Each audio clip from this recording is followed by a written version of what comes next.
Hello बच्चों, class 9th में फिर से आपका एक बार स्वागत है। और इसके पहले हमने ये देखा था कि तत्वों के अणु क्या होते हैं, और आज हमको स्टार्ट करना है कि यौगिकों के अणु क्या होते हैं। ठीक है, मॉलिक्यूल्स ऑफ द कंपाउंड। तो सबसे पहले तो ये जान लेते हैं कि कंपाउंड्स क्या होते हैं।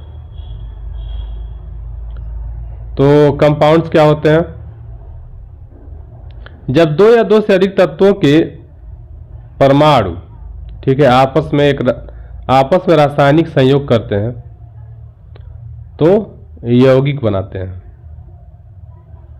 इंग्लिश में कैसे समझेंगे? When two or more atoms of the element combined together in a definite ratio, एक निश्चित अनुपात में मिलते हैं। ठीक है, in a definite ratio then compounds are formed.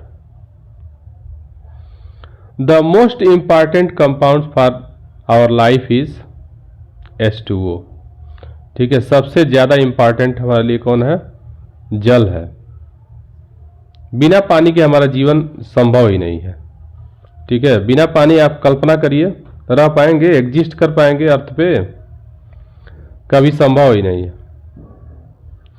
हमारी मैक्सिमम जो एक्टिविटीज होती हैं वो वाटर से रिलेटेड होती हैं। बिना पानी हम यहाँ रह ही नहीं सकते हैं। पानी पीना है, नहाना है, ठीक है, कपड़ा धुलना है, से लेकर के तमाम ऐसी एक्टिविटीज हैं जो इंडस्ट्रियल एप्लीकेशन है। तो क्या होता है, इसकी क्या विशेषता होती है? जब हाइड्रोजन और ऑक्सीजन आपस में एक डिफिनिट रेशियो में अपने भार के अनुपात में 1:8 के रेशियो में जब मिलते हैं तब जाकर के जल का निर्माण होता है। ऐसे ही अमोनिया है, ठीक है, नाइट्रोजन और हाइड्रोजन 14:3 के रेशियो में जब मिलते हैं तो अमोनिया बनता है। कार्बन डाइऑक्साइड है, कार्बन और ऑक्सीजन 3:8 के रेशियो में जब मिलते हैं तो कार्बन डाइऑक्साइड बनता है। ऐसे ही NaCl है, ठीक है, साधारण नमक, KCl है, तमाम ऐसे कंपाउंड है जो बनते हैं। और बाद में हम समझेंगे कि ये कंपाउंड भी दो तरह के होते हैं, दो तीन तरह के हो सकते हैं। जैसे आयनिक यौगिक हो सकता है, आयनिक कंपाउंड हो सकते हैं, या मॉलिक्यूलर कोवेलेंट कंपाउंड हो सकते हैं। ठीक, तो बाद में इसको हम पढ़ेंगे। कैसे इनके मास रेशियोज कैसे होते हैं, ठीक, इसको समझ सकते हैं। जैसे H2O है तो इसमें क्या है? इसमें 2 हाइड्रोजन है और 1 ऑक्सीजन है, तो इसका रेशियो हो जाएगा 2:16 का, क्योंकि एक हाइड्रोजन का एटॉमिक वेट जो होता है वो 1 होता है और 2 हाइड्रोजन है। ठीक है, तो 2 हो जाएगा। और ऑक्सीजन एक ही आपका है ना, ऑक्सीजन एक ही है। ऑक्सीजन का एटॉमिक वेट कितना, यानी परमाणु भार कितना होता है? 16 होता है। तो 2 संबंधे 16 हो जाएगा, 2:16 का रेशियो हो जाएगा। और ये इष्टू या संबंधे का मतलब क्या होता है? इसका मतलब होता है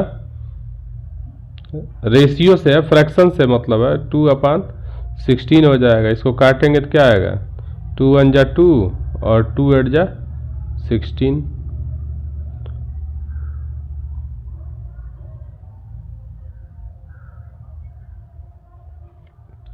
ठीक है, 2/16 का रेशियो। ये कलर ज़्यादा बेहतर होगा। ठीक है, रेड कलर पहले से ही दूर से दिखाई देता है। तो इसको अगर हम सिंप्लीफाई करें तो क्या हो जाएगा?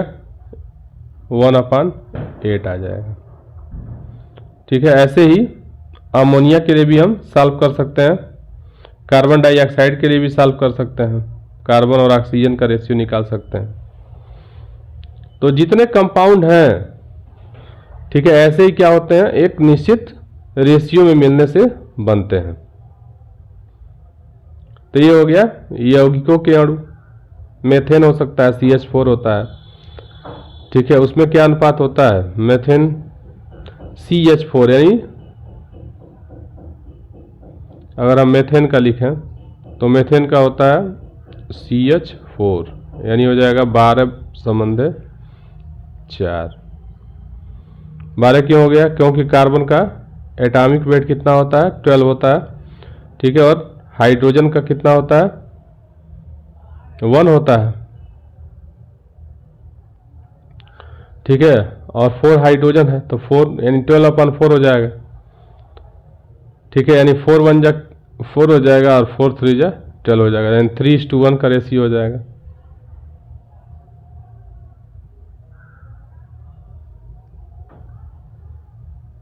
चलिए, यहाँ पे यही चीज समझाया हुआ है। हाइड्रोजन और ऑक्सीजन का जो रेशियो है वो लिया है।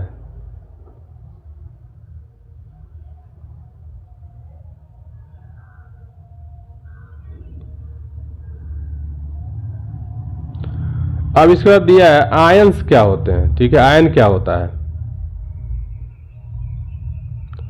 तो आयन क्या होता है इसको हम देखेंगे।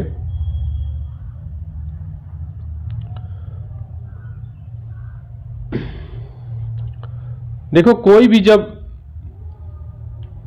एक सिंगल एलिमेंट क्या करता है, इलेक्ट्रॉन अगर वो गेन कर रहा है या लूज कर रहा है तो आयंस बन जाते हैं। या ये भी हो सकता है ग्रुप ऑफ आयंस भी होते हैं। कोई जरूरी नहीं है कि केवल एक सिंगल एटम ही हो, ठीक है। ग्रुप ऑफ आयन भी हो सकते हैं। पहले सिंगल एटम को ही समझ लेते हैं। जैसे सोडियम है, ठीक है। सोडियम है, अगर हमारा ये सोडियम है, अगर ये क्या करता है, एक इलेक्ट्रॉन अगर बाहर निकाल देता है तो सोडियम आयन बना लेगा। यानी कोई भी गैसियस एटम क्या करता है, अगर इलेक्ट्रॉन लॉस कर रहा है, ठीक है, तो पॉजिटिव आयन बनते हैं। या इनको हम केटायन भी बोल सकते हैं, ठीक है। केटायन कहिए या पॉजिटिव आयन बोल सकते हैं। Sodium positive ion. हाइड्रोजन है, हाइड्रोजन एक इलेक्ट्रॉन लॉस करता है तो हाइड्रोजन आयन बनाता है। ऐसे ही अगर कोई एक सिंगल गैसियस एटम क्या करता है, एक इलेक्ट्रॉन या 2 इलेक्ट्रॉन अब गेन करता है तो उससे एनायन बनते हैं, ठीक है, निगेटिव आयन बनते हैं। जैसे एग्जाम्पल के तौर पे अगर क्लोरीन है, ठीक, और यह 1 इलेक्ट्रॉन गेन करता है तो क्या बनाता है, क्लोराइड आयन बनाता है, Cl निगेटिव आयन, ठीक है, Cl निगेटिव आयन। बहुत सारे इसके और भी एग्जाम्पल हो सकते हैं। अब ग्रुप ऑफ एटम अगर इसको भी देख लेते हैं। जैसे अमोनियम आयन है, ठीक है, NH4 पॉजिटिव आयन, ठीक है, NH4 पॉजिटिव आयन। ये कैसे बनता है? जब अमोनिया क्या करता है, हाइड्रोजन से कोऑर्डिनेट लिंकेज करता है। जब अमोनिया हाइड्रोजन आयन से क्या करता है, कोऑर्डिनेट लिंकेज करता है, तो अमोनियम आयन बन जाते हैं।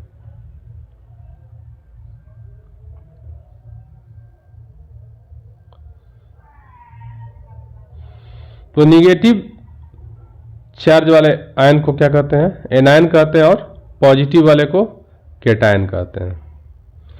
और जब एक केटायन किसी एनायन के साथ बॉन्ड फॉर्मेशन करता है तो आयनिक मॉलिक्यूल्स का फॉर्मेशन हो जाता है, आयनिक कंपाउंड बनते हैं। जैसे NaCl क्या है, एक आयनिक मॉलिक्यूल्स है, ठीक है। NaCl एक आयनिक मॉलिक्यूल है, आयनिक कंपाउंड है। और इसके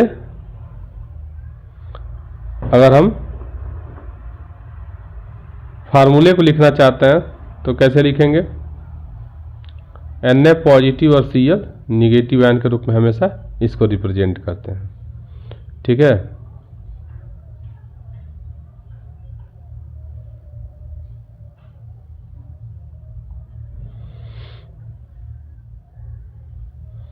चलिए, अब अगला हमारा जो टॉपिक है वो है कि रासायनिक सूत्र हम कैसे लिखते हैं, ठीक है। कैसे जानेंगे केमिकल फार्मूला हम कैसे बनाएंगे, रासायनिक सूत्र कैसे लिखेंगे, ये भी बहुत इम्पॉर्टेंट है। अगर हमको आयंस के बारे में जानकारी है, ठीक है, तो हम रासायनिक सूत्र कुछ हद तक लिख सकते हैं। बहुत ज़्यादा तो नहीं लिख पाएंगे, लेकिन तब भी आपका काम चल जाएगा। 9th लेवल तक तो काम चल जाएगा, ठीक है। इसके लिए हमको क्या होना चाहिए, क्या क्या जानकारी होना चाहिए? पहली बात तो सबके प्रतीक हमको आना चाहिए, सिंबल सबके मालूम होना चाहिए, और वैलेंसी हमको मालूम होना चाहिए, ठीक है। वैलेंसी हमको पता होना चाहिए। इसके लिए आइए बैलेंसी चार्ट जो दिया है उसको आप तैयार कर लेंगे।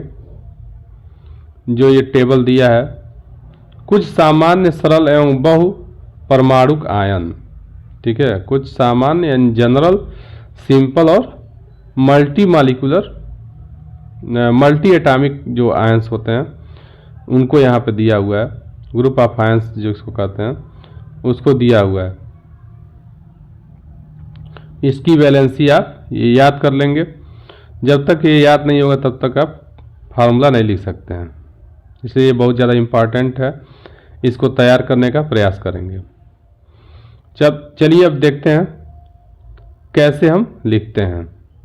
तो सबसे पहले क्या करना होता है, इसमें आप को पहचानना होता है कि कौन केटायन है और कौन एनायन है। केटायन को हम हमेशा बाएं तरफ लिखते हैं और एनायन को हम हमेशा दाहिने तरफ यानी राइट हैंड में लिखते हैं।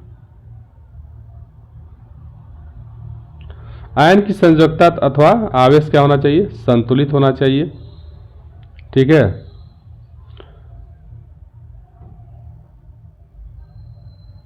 अगर एक से अधिक एटम्स के ऊपर आयन है तो वहां पे हम जहां पे जरूरत होती है वहां पे ब्रैकेट का भी यूज कर देते हैं, ठीक है, स्मॉल ब्रैकेट का यूज करते हैं। अब एग्जाम्पल से समझते हैं।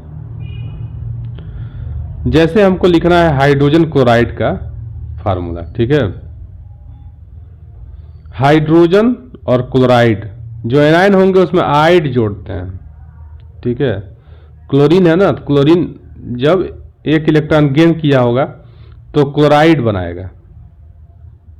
नाम से ही पता लग जाएगा इसमें कौन एनायन है, तो क्लोराइड है, इसलिए इसको हम राइट हैंड में लिखेंगे और हाइड्रोजन को लेफ्ट हैंड के तरफ लिखेंगे। जैसे यहाँ देखिए, ये हमारे राइट हैंड की तरफ है और यह लेफ्ट हैंड की तरफ है।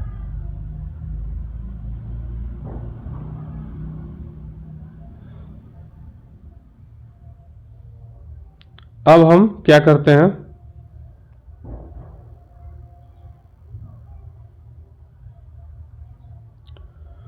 वैलेंसी लिखते हैं। सबसे पहले क्या करेंगे, हम ये जो सिंबल है, प्रतीक है, उसको लिख देंगे और उसके नीचे उसकी वैलेंसी लिख देंगे।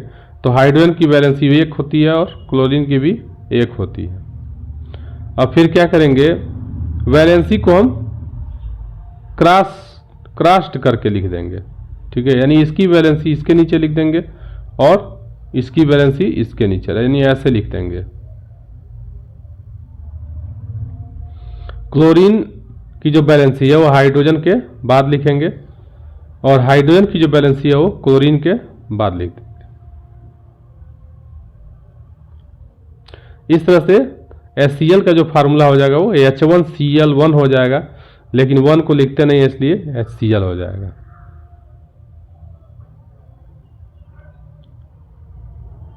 चलिए अगला देख लेते हैं।